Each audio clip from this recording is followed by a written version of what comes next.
Sharjah international book ഫെയറിൽ ഇപ്പോൾ നമ്മോടൊപ്പമുള്ളത് അബ്ദുസലാം ബാക്കബി വടക്കേക്കാടാണ്. അദ്ദേഹത്തോട് ചോദിക്കാം. അസ്സലാമു അലൈക്കും. നിരവധി തവണ അവിടെ ഷാർജ ബുക്ക് ഫെയറിൽ എത്തിയിട്ടുണ്ടെന്ന് അറിയാം. ഓരോ തവണ വരുമ്പോഴും എന്തെങ്കിലുമൊക്കെ വ്യത്യസ്തമായിട്ട് തോന്നിയിട്ടുണ്ടോ? ഞാൻ ഇവിടെ UAE ഉണ്ടായിരുന്ന ആളായിരുന്നല്ലോ. ഇത് ആദ്യമായി പ്രഖ്യാപിക്കുന്ന സമയത്ത് തന്നെ ഞാനിവിടെ ഉണ്ട്. അന്ന് മുതൽ തന്നെ പരമാവധി എല്ലാ വർഷവും പങ്കെടുക്കാറുണ്ട്. ഓരോ വർഷവും അതിങ്ങനെ മുന്നോട്ട് വരികയും വളരെയധികം വിപുലീകൃതമായ രൂപത്തിൽ അതിങ്ങനെ വളർന്നു വരികയും ചെയ്തു. ഇന്നീ കാണുന്ന അവസ്ഥ, ഇപ്പോൾ 2 വർഷമായിട്ട് ഞാൻ വന്നിട്ടില്ല.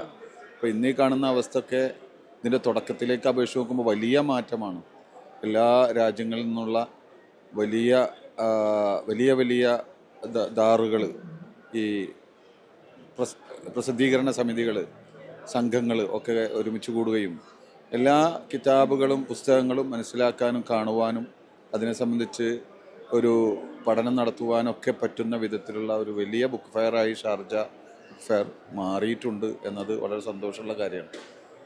പലപ്പോഴായി ഇവിടെ വരികയും പലപ്പോഴും പല പുസ്തകങ്ങളും കിതാബുകളൊക്കെ വാങ്ങുകയും പല ദാറുൽ കുത്തുബുമായി പരിചയപ്പെടുകയും ഒക്കെ ചെയ്തിട്ടുണ്ട്. അൽഹംദുലില്ലാ, ഇവിടെ സന്തോഷമുണ്ട്. വായന ഉണ്ടെന്ന് ചോദിക്കുന്നതിൽ അർത്ഥമില്ല. എത്രത്തോളമാണ് വായന നടക്കുന്നത്? അല്ലെങ്കിൽ നമ്മുടെ ഈ ഇസ്ലാമിക് ഗ്രന്ഥങ്ങൾക്ക് അപ്പുറത്തേക്ക് പുറമേക്കുള്ള വായനകളൊക്കെ കാര്യക്ഷമമായി നടക്കുന്നുണ്ടോ? എങ്ങനെയാണ് അതിൻ്റെ പേഴ്സണൽ വായന? എൻ്റെ പേഴ്സണൽ ആയിട്ട് പറഞ്ഞാൽ സാധിക്കുന്ന സമയത്തൊക്കെ വായിക്കാറുണ്ട്. എൻ്റെയൊക്കെ പൊതുവിൽ ശ്രദ്ധ കേന്ദ്രീകരിക്കുന്നത് മതപരമായ അല്ലെങ്കിൽ അതിനോട് ബന്ധപ്പെട്ട് നിൽക്കുന്ന അതിന് സഹായകമായ വായനക്കാണ് കൂടുതൽ പ്രയോറിറ്റി നൽകാറ്. എന്നാൽ പൊതുവായനയും അത്യാവശ്യം കാര്യങ്ങളൊക്കെ നമ്മൾ അറിഞ്ഞിരിക്കണമല്ലോ. അപ്പം അതിന് പൊതുവായും വായിക്കാറുണ്ട്. കൂടുതൽ ഇത്തരം നമ്മുടെ ദീനീ പ്രബോധന രംഗത്ത് ഉപകാരപ്രദമായ വിധത്തിലുള്ള വായന എപ്പോഴും ഒരു ലക്ഷ്യപൂർണ്ണമായിരിക്കണം.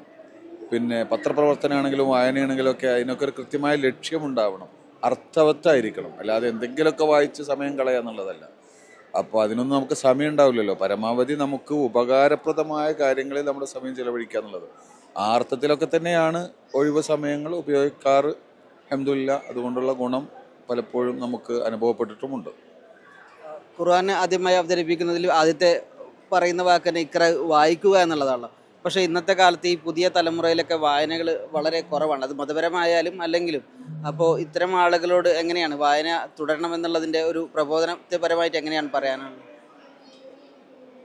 വായന ഇന്നിപ്പോൾ എല്ലാവരും വായിക്കുന്നുണ്ട്. പക്ഷെ വായിക്കുന്നത് അവർക്ക് എന്താണോ അവരിലേക്ക് നൽകപ്പെടുന്നത്, വാട്സപ്പിലും മറ്റൊക്കെ ആയി ഫേസ്ബുക്കിൽ എന്താണ് വരുന്നത് അത് വായിക്കുക എന്നുള്ളതാണ്. എന്നാൽ അതിനപ്പുറം ഞാൻ നേരത്തെ പറഞ്ഞ പോലെ വളരെ അർത്ഥവത്തായ രൂപത്തിൽ ലക്ഷ്യബോധത്തോടുകൂടിയുള്ള വായന വേണം. ഖുർആൻ തന്നെ നമ്മളെല്ലാവരും പറയാറുണ്ട് ആദ്യം വായിക്കാൻ പറഞ്ഞു എന്ന്. എന്നാൽ അങ്ങനെയല്ല. ഖുർആനിൽ ആദ്യം ഇറങ്ങിയ 5 ചെറിയ ആയത്തുകൾ, അതിൽ 2 വട്ടം ഇഖ്റ എന്ന പദം ഉണ്ട് എന്നുള്ളതാണ്. അല്ലമ എന്നത് 2 വട്ടം ഉണ്ട് എന്നുള്ളതാണ്. അതൊക്കെ വളരെ അർത്ഥഗർഭമായ ചില പ്രയോഗങ്ങളാണ്. അപ്പോൾ ആദ്യം പറയുമ്പോൾ വെറും ഇഖ്റ എന്നല്ല, ഇഖ്റ ബിസ്മി റബ്ബിക്ക എന്നാണ്. അപ്പം എന്തെങ്കിലുമൊക്കെ വായിച്ച് സമയം കളയുക. പിന്നെ പ്രത്യേകിച്ച് നമ്മുടെ വിശ്വാസവും നമ്മുടെ ആദർശവും നമ്മുടെ വ്യക്തിത്വമൊക്കെ രൂപപ്പെടുന്ന ഒരു ഘട്ടമുണ്ട്. ആ ഘട്ടത്തിലൊക്കെ വളരെ ശ്രദ്ധയോടെ ബിസ്മി റബ്ബിക്, ഒരു ഇലാഹിയായ ഒരു ചുറ്റുപാടിലായും കൊണ്ടുള്ള വായനയായിരിക്കണം. എന്ന് വെച്ചാൽ അതൊക്കെ സൂചിപ്പിക്കുന്നത് ലക്ഷ്യബോധത്തോടു കൂടെയുള്ള വായനയെ ഉണ്ടാകാവൂ. അതിലൂടെ അല്ലെങ്കിൽ അത് നമ്മൾ സമയം വേസ്റ്റാവും എന്ന് മാത്രമല്ല, ഇത് നമ്മുടെ മൈൻഡ് സെറ്റിലും നമ്മുടെ വ്യക്തിത്വ രൂപീകരണത്തിലും സ്വഭാവ രൂപീകരണത്തിലൊക്കെ അത് വിപരീത ഫലമുണ്ടാക്കും. അപ്പം അതുകൊണ്ട് കൃത്യമായ ലക്ഷ്യബോധത്തോടുകൂടെ വായിക്കുകയും പഠിക്കുകയും ചെയ്യുക എന്നത് വളരെ പ്രധാനപ്പെട്ട സംഗതിയാണ്. പരിശുദ്ധ ഖുർആൻ അതിലേക്ക് പ്രോത്സാഹിപ്പിച്ചു. മാത്രമല്ല, 2ാമത്തെ സൂറത്തും അങ്ങനത്തെ ലൂൻ വൽ ഖലം എന്ന് പറഞ്ഞിട്ടാണല്ലോ. മാത്രമല്ല, അതിൻ്റെയൊക്കെ അനുരണനങ്ങൾ ബഹുമാനപ്പെട്ട നബി സല്ലല്ലാഹു അലൈഹി വസല്ലം തങ്ങളുടെ ശിഷ്യന്മാർ നമ്മൾ കണ്ടു. അവരൊരു വിജ്ഞാനദാഹികളായി മാറി. അവർ ലോകത്തെ അമ്പരപ്പിച്ച ആളുകളായി മാറിയില്ലേ? ആ ഒരു വിജ്ഞാനദാഹം കൊണ്ടാണ് പിന്നീട് അധികം താമസിക്കാതെ തന്നെ ലോകത്തിൻ്റെ നാനാഭാഗത്തുള്ള വിജ്ഞാനങ്ങളെ അറബിയിലേക്ക് വിവർത്തനം ചെയ്യുവാനും പിന്നീട് അതിനെയും ദീനീ വിദ്യാഭ്യാസത്തെയൊക്കെ ചേർത്ത് വെച്ചുകൊണ്ട് ഒരു വലിയ വൈജ്ഞാനിക വിപ്ലവം തന്നെ സൃഷ്ടിക്കാനും മുസ്ലിം ലോകത്തിന് സാധിച്ചല്ലോ. അത് ഇവിടെ എല്ലാവർക്കും അറിയാവുന്ന കാര്യമാണ്.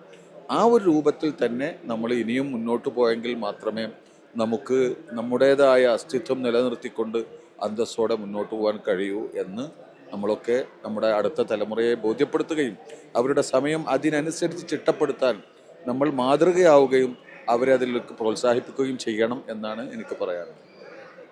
വളരെ സന്തോഷം ഞങ്ങളെ സുപ്രഭാതത്തിൻ്റെ കൂടെ ഈ ചെറിയ സമയം ചെലവഴിക്കാൻ സാധിച്ചതിൽ. ശുക്രൻ, ജസാക്കുമുള്ള. ഈ വർഷം സത്യത്തിൽ 2 ദിവസത്തിന് വെറും ബുക്ക് ഫെയറിന് വേണ്ടി വന്നതാണ്. നമ്മുടെ SNECക്ക് വേണ്ടി ചില ഉപകരിക്കുന്ന ചില കാര്യങ്ങളൊക്കെ നോക്കാൻ വേണ്ടി, ചില ദാറുകളുമായൊക്കെ സംസാരിക്കാനൊക്കെ വേണ്ടി 2 ദിവസം അതിനു വേണ്ടി വന്നതാണ്. അൽഹംദുലില്ലാഹ്, സുപ്രഭാതം കണ്ടതിലും നമ്മുടെ സജീവമായ ഇടപെടൽ ഇവിടെ ഉണ്ട് എന്നതറിഞ്ഞതിലൊക്കെ വളരെ സന്തോഷമുണ്ട്. അള്ളാഹു എല്ലാം വിജയിക്കും.